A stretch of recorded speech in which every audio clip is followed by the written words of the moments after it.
Hi friends, வணக்கம். Welcome back to Tamizhamudham. Maha Shivaratri விரதம் ரொம்பவே விசேஷமானதுங்க. சிவராத்திரி அன்று ஒவ்வொரு ராசிக்காரர்களும் வழிபடக்கூடிய கோவில்கள் என்று சில சிவன் கோவில்களை நம்ம முன்னோர்கள் சொல்லி வச்சிருக்காங்க. அத்தகைய கோவிலுக்கு செல்ல முடியாதவங்க அருகில் உள்ள சிவன் கோவிலுக்கு சென்று வழிபடலாங்க. சிவராத்திரி அன்று சிவாலய வழிபாடு செய்வது கிரக தோஷங்களை நீக்கி நலம் பல சேர்க்குங்க. சரி, 12 ராசிக்காரர்களும் எந்த சிவன் கோவிலுக்கு சென்றால் நன்மை என்று பார்க்கலாங்க.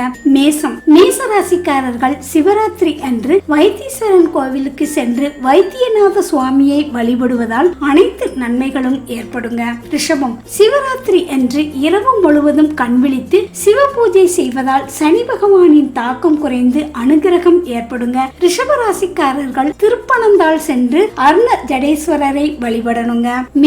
மிதுன ராசிக்காரர்களுக்கு அனைத்து தோஷங்களுக்கும் சிவராத்திரி பூஜையே சிறந்த பரிகாரங்க. கைமேல் பலன் கொடுக்கக்கூடியது. நீங்க திருவெண்காட்டில் உள்ள சுவாபரணீஸ்வரர் கோயில் சென்று வழிபடுவது நல்லதுங்க. கடகம், மகா சிவராத்திரி அன்று செய்யும் சிவ வழிபாடு கூடுதல் அனுகூலம் மற்றும் கூடுதல் வெற்றியை கொடுக்குங்க. கடகராசிக்காரர்கள் கூடுதல் நன்மைகளை பெற வழிபட வேண்டிய கோவில் திங்களூர் கைலாசநாதர் கோயிலுங்க.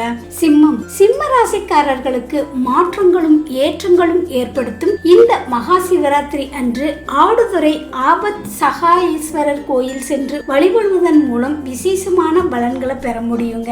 கன்னி ராசிக்காரர்கள் சிவராத்திரி அன்று வழிபாடு செய்வது அனுகூலங்கள் பலவற்றை கொடுக்குங்க. நீங்க தரிசிக்க வேண்டிய ஆலயம் மதுரை சொக்கநாதர் கோவிலுங்க.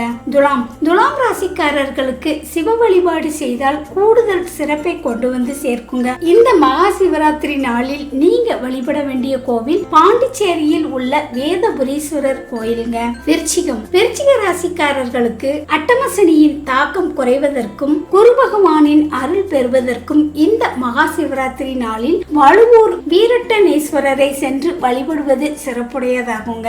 தனுசு, உங்களுக்கு இதுவரை இருந்த பண பிரச்சனைகள் நீங்க செல்ல வேண்டிய கோவில் நாமக்கல் மாவட்டம் சேந்தமங்கலத்தில் உள்ள சோமேஸ்வரரை மகா சிவராத்திரி அன்று வழிபட்டால் உங்களுக்கு வெற்றிகள் குவியுங்க.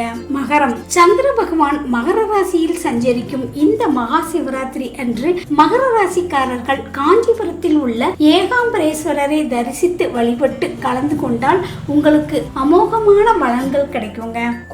கும்ப ராசிக்கு ராசிநாதன் சனி பகவான்க. இந்த மகா சிவராத்திரி அன்று கும்பராசிக்காரர்கள் திருநள்ளாறு சென்று இரவு முழுவதும் கண்விழித்து சிவ வழிபாடு செய்வதன் மூலம் நல்ல பலன்களை பெறலாங்க. மீன ராசிக்காரர்கள் வழிபட வேண்டிய கோவில் ஆலங்குடியில் உள்ள ஆபத் சகேஸ்வரர் கோவிலுங்க. மகா சிவராத்திரி அன்று சென்று ஆபத் சகேஸ்வரரையும் தட்சிணாமூர்த்தியையும் வழிபட நல்லொருள் கிடைக்குங்க. முடிஞ்சா போயிட்டு வாங்க. அப்படி முடியல அப்படின்னா உங்க வீட்டின் அருகில் உள்ள கோவிலுக்கு சென்று நீங்க வழிபடலாங்க.